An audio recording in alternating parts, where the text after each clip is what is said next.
Today we're going to be focusing on just subtracting decimals in our book. Yesterday we looked at adding decimals, and I told you guys the most important thing that you need to do when you're adding decimals is what first? Say it louder. What? Yep. Line up the decimals. Yes, you got to line them up. Same rules apply for subtracting. So when you are subtracting decimals, you're going to do the exact same thing. Now, that example that it's showing you, it's just like the first example we saw yesterday, where they're breaking apart your partial answers. So it's showing the answer for each part of your subtraction problem, starting with the hundredths. So it's showing you that 300ths minus 600ths, you have to regroup. So it's telling you that you are going to have to borrow from the tenths to adjust your hundredths number so that you can subtract from it. So it's just like normal subtraction. Borrowing and regrouping is sometimes required. So let's go down and look at our examples. I'm going to look at numbers 1 and 2 first. And I am going to start in the furthest to the right column, just like I normally would. So in my hundredths column, I have 3 and 0. So 3 minus 0 is 3. 9 minus 2 is 7. 1 minus 0 is 1. The most important thing with that decimal is to just keep it lined up and bring it straight down. If I need to use addition to check my answer, what am I going to be adding together? What will I add in order to check my answer? The answer, which is 1 and 73 hundredths, plus, 0 and 20 hundredths. When I add that together, do I end back up where I started? Yes. Okay, number 2, it's 7 and 4 tenths minus 1 and 8 tenths. Now this one, my tenths column, I cannot subtract 8 from 4. I don't have enough to take 8 away from. So I'm going to borrow from my ones column. That leaves me with 6. And I add 10 over here to the 4. So now I have 14 tenths. And now I can subtract 8 tenths from that. So that's going to leave me with 6 tenths. And my whole number will be 5. To check my answer, I'll take the answer I just got, add it to 1 and 8 tenths, and I end up with 7.4. So I know I'm good. Okay, are we feeling okay on the first two? Yeah. All right, let's go all the way down and look at the ones where they're not set up nicely for us. Let's look at number 9. It says 2 and 19 hundredths minus 7 hundredths. The first thing I want to do is rewrite it vertically so that I can actually do the subtraction. Okay, my numbers line themselves up nicely. The decimals already line themselves up, so that's easy peasy. All I have to do is now just subtract. So 9 minus 7 is 2. 1 minus 0 is 1. Bring that decimal straight down, and then 2 minus nothing is 2. So 2 and 12 hundredths. To check it, take my answer, add it to 7 hundredths, and I end back up with what I started with. Okay, let's look at number 11. That one's going to be a little different. So on this one, I'm going to put 33 and 2 tenths on the top minus 9 and 52 hundredths. Remember, I'm not lining up my digits. I'm lining up the what? Decimal. The decimals.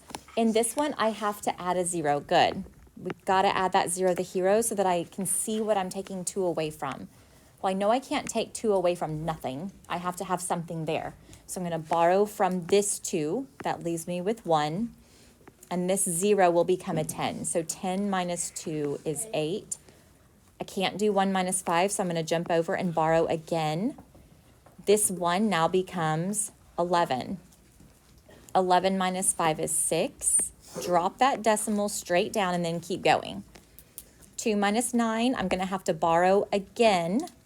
So that 3 becomes a 2, and this 2 becomes 12. And 12 minus 9 is 3. 2 minus nothing is 2.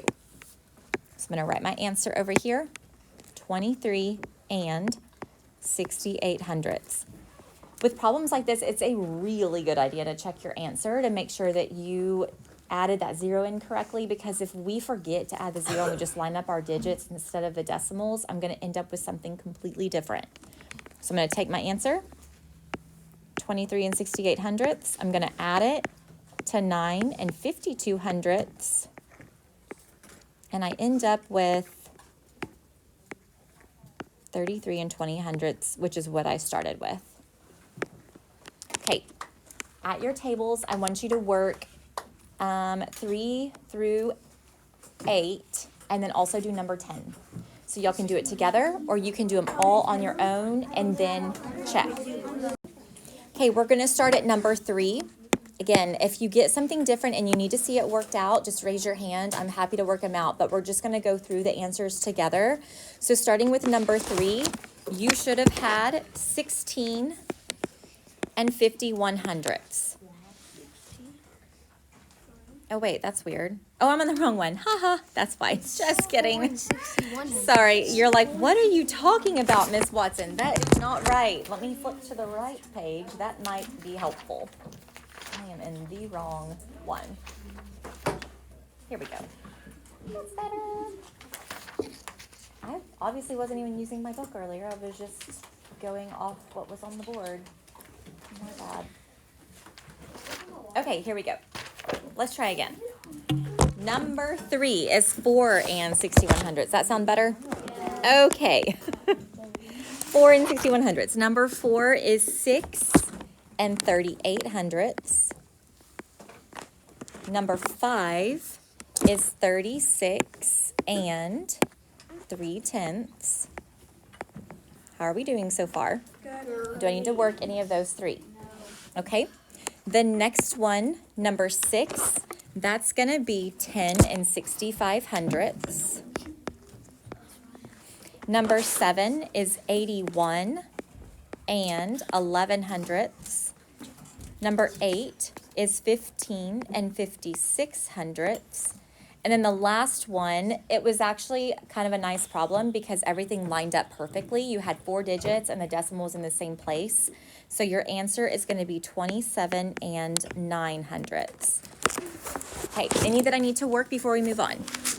All right, flip the page over. We're going to look at number 12 next. Oh, you're just looking next to it. Sorry. Okay. All right, so number 12 says match the pairs of decimals whose difference is 1.5.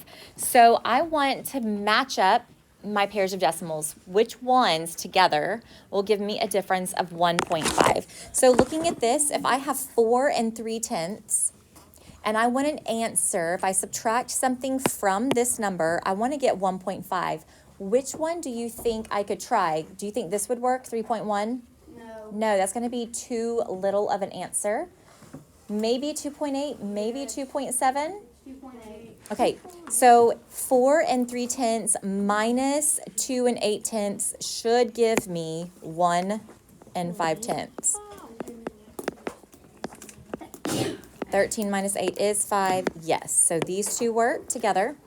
3 and 1 tenth and 4 and 6 tenths. Great. These two go together, and then that leaves these two together. Okay.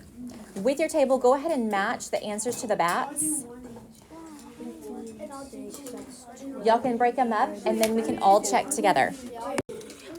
Okay, looking at number 13, the very first problem is 18 and 35 hundredths minus 6 and 100th. What is the correct answer? 12 and 34 hundredths. Yep, all the way over to the very last one.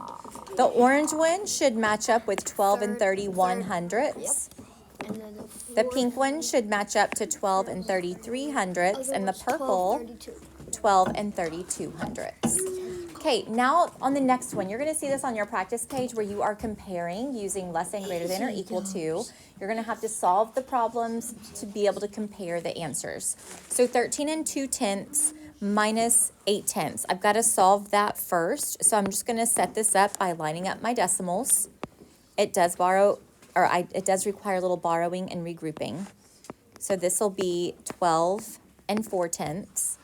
This one, I'm gonna subtract 7/10. When I borrow and regroup, this is gonna be 12.5. How do I compare that? Do I write less than, greater than, or equal to? Less than, because this answer here is smaller than this answer here. So I want to make sure I put the less than symbol.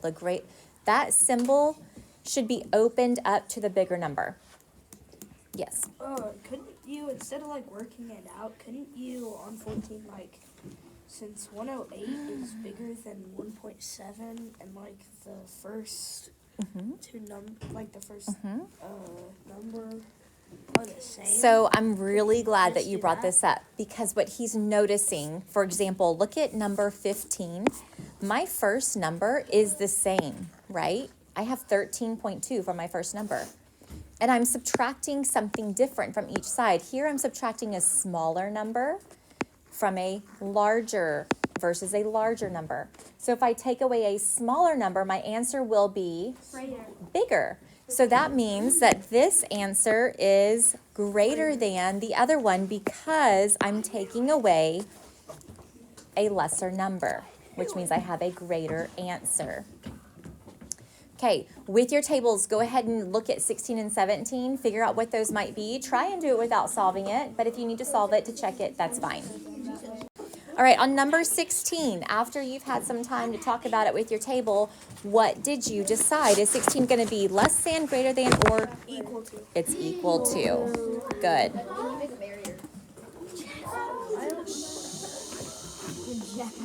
Okay, guys, we got to move on. All right, number 17. My first number is the same for both. My second number is off slightly. So yellow table, what did y'all come up with on this one?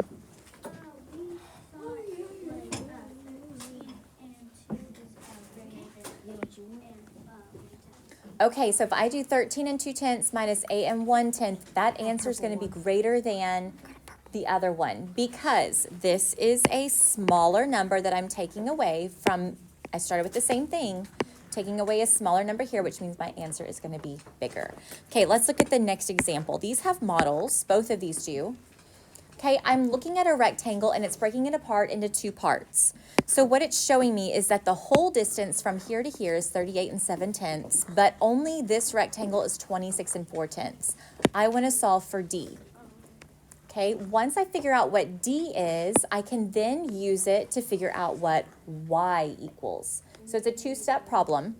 Okay, what will I do first with these numbers to figure out D? Yes, Jason. You do 38.7 minus 26.4. Okay, so everybody should be writing with me. We're all going to solve this problem. If I have math, you have math on your paper too. Everybody should be writing this down. So 38 and 7/10 minus 26 and 4/10. That's going to leave me with 12 and 3/10. So I know now that this D over here is 12 and 3/10.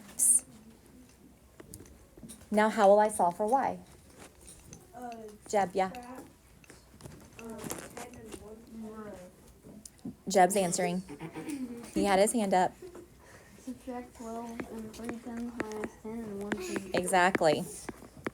Okay, and I end up with Y equals 2 and 2/10. Very good.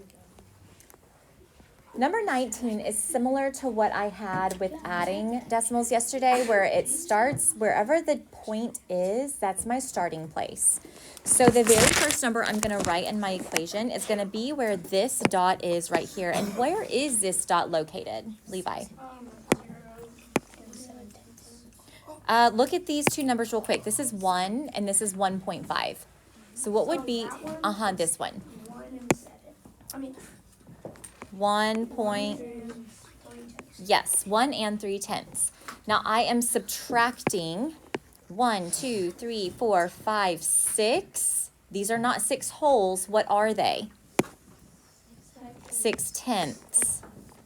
And where did I end up at? 7/10. So if I checked my answer, I would add 7/10 plus 6/10, and I should end up with 1 and 3/10. And I would, and I do. That is correct. Okay, last page. We're gonna skip that for now. It's all just subtraction. It's just applying them. The main thing I wanna point out to you, just so that you can get a head start on your practice, the main thing I wanna point out to you on this, listen please, the more we talk, the less time you have for your practice in class. Okay. I need everybody's voices off in 5, please. 4, 3, 2, awesome. Okay, so this says how many centimeters was the record broken? So it tells me the world record for the longest dogtail is right here. The previous record was 72 and 39/100ths. By how many centimeters was the record broken? That is a subtraction problem. You're gonna have to subtract and find the difference. Okay, down here, when you see things like how much longer, that is a subtraction problem. You see it again down here in number 21, how much longer. We're gonna skip this page just so that you have enough time to get started with your practice in class. And then we can always come back to this later if we need to.